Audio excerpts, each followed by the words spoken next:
Hello students. अब देखिए, हम एक और एग्जांपल लेते हैं एम्पिरिकल फार्मूला और मॉलिक्यूलर फार्मूला को समझने के लिए।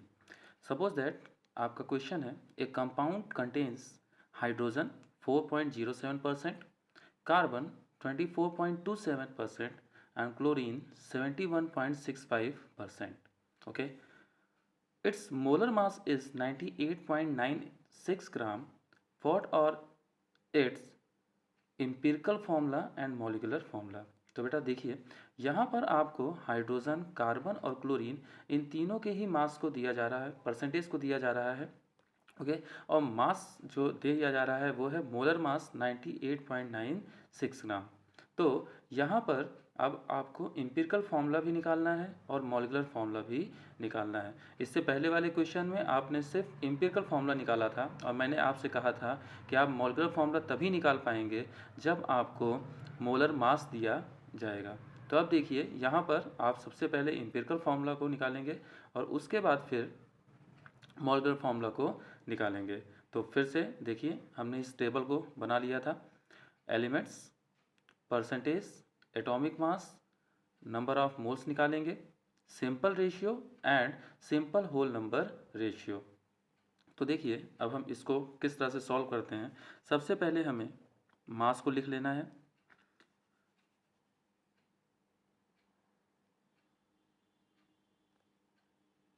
यहाँ पर फिलहाल दिया गया था हाइड्रोजन, कार्बन और क्लोरीन, तो हमने हाइड्रोजन, कार्बन और क्लोरीन को लिख लिया। इनके परसेंटेज को लिख लेते हैं।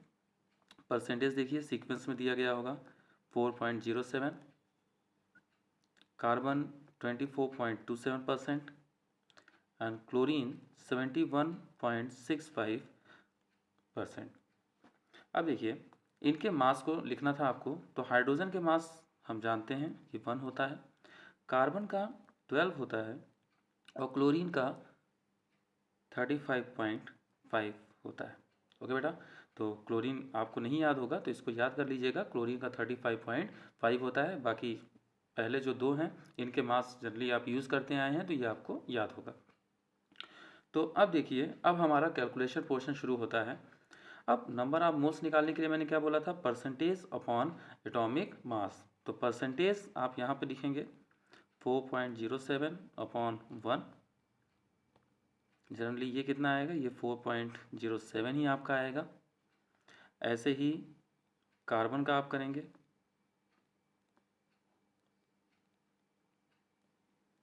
ये पोर्शन भी आपका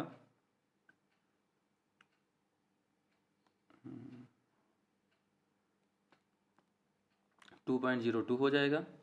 और उसके बाद फिर जब आप क्लोरीन का लिखेंगे तो क्लोरीन में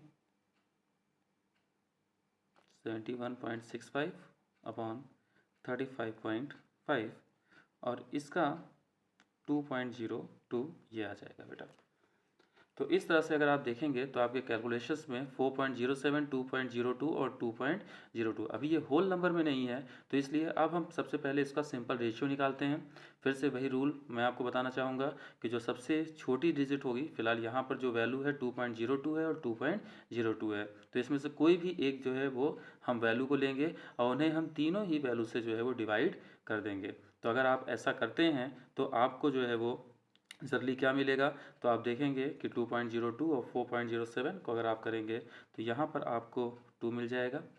2.02 को करेंगे तो यहाँ 1 मिलेगा और यहाँ 1 मिल जाएगा। तो बेटा ये ऑलरेडी होल नंबर में है तो आप चाहे तो इसको यहीं पर छोड़ सकते हैं। ओके, अब जैसे आपने टेबल बना ली है होल नंबर रेशियो में, तो आप इसको फिर से लिख देंगे 2, 1 और 1 के फॉर्म में।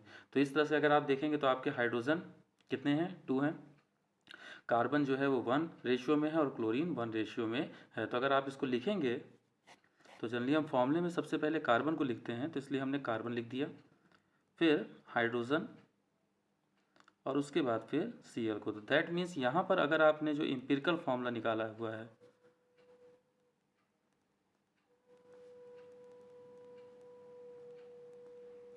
तो वो कितना निकल के आया, वो CH2Cl निकल कर आ गया है। अब देखिए, अब इसका मॉलिक्यूलर फार्मूला कैसे निकालते हैं। अब इसके मॉलिक्यूलर फार्मूला को निकालने के लिए हम क्या करेंगे, देखिए CH2Cl का आप जो है वो मास निकाल लेंगे, जैसे हम लोग एम्पिरिकल फार्मूला मास कहेंगे।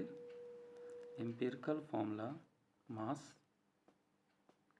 अब बेटा मास कैसे निकालते हैं, तो कार्बन का कितना होता है, आप लिख लेंगे 12, हाइड्रोजन के 2 मोल हैं तो 2 इंटू 1 कर देंगे, 1 जो है वो इसका एटॉमिक मास होता है, और क्लोरीन का 35.5। मास में आपको कोई दिक्कत नहीं है, आपने ऊपर लिखा हुआ है, आप उसी में से जो है वो इसको ले सकते हैं। और नंबर पे ध्यान रखिएगा, तो यहाँ पे 2 है, अगर यहाँ 4 होता तो आप 4 इंटू 1 लिख देते, ओके।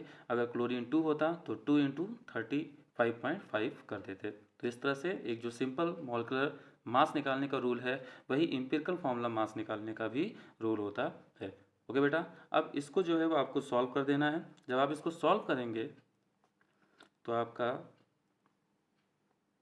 जो मास आएगा वो 49.5 जो है वो आ जाएगा, ओके बेटा। तो अब देखिए यहाँ पर आपके पास एम्पिरिकल फार्मूला मास है, और मॉलिक्यूलर फार्मूला मास जो आपको दिया गया था क्वेश्चन में वो था 98.96, ओके।